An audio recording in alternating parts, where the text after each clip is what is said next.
Your Highness, Mr. President, dear friends, brothers and guests, we are deeply honored to welcome you once again.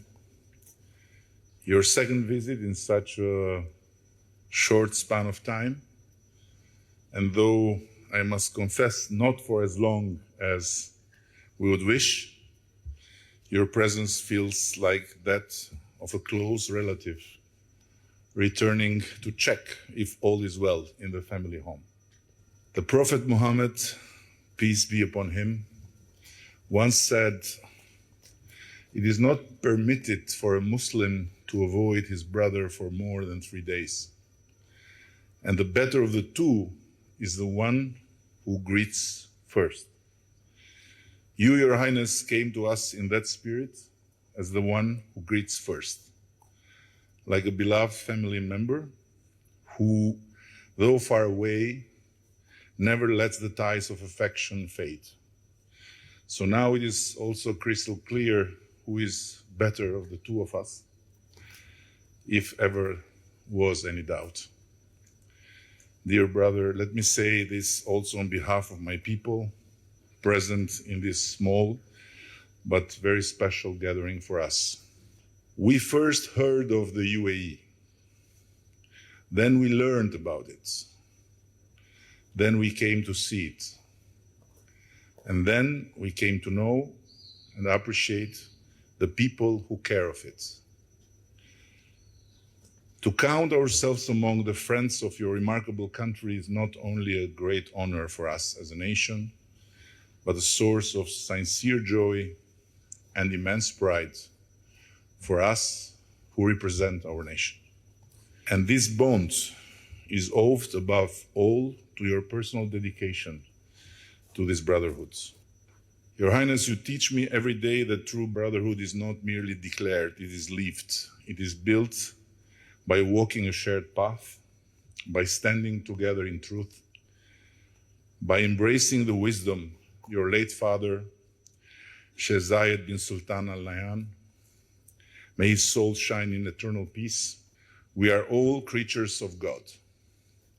I had the privilege of hearing from you during our very first meeting how your father lived those words during that unforgettable moment when hundreds of thousands of Albanians fleeing ethnic cleansing poured from Kosovo into Albania. You were then a young army officer who landed on the runway your father had opened in the north of our country to allow planes to bring aid for hundreds of thousands of war refugees. And you shared how he called you every evening to ensure that the refugees, regardless of religion, were being fed and cared for as equals in the eyes of God. You, Your Highness, did not merely embrace that lesson in your youth, you became its living embodiment. You turned it into the mission of your life, and you shaped your nation into a luminous standard bearer of that belief.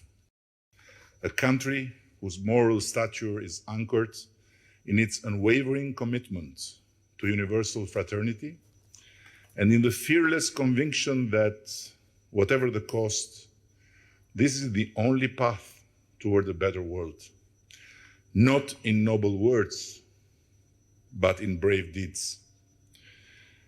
As another hadith tells us, there is no Muslim who visits his sick brother in the morning, but that 70,000 angels pray for him until evening. And if he visits in the evening, they pray for him until morning, and he shall have fruits from paradise. This hadith does not speak only of rewards in the unseen. It speaks of the comforting presence of solidarity and reminds us that to visit the sick or care for the one in need is to become, for a moment, a bearer of divine mercy.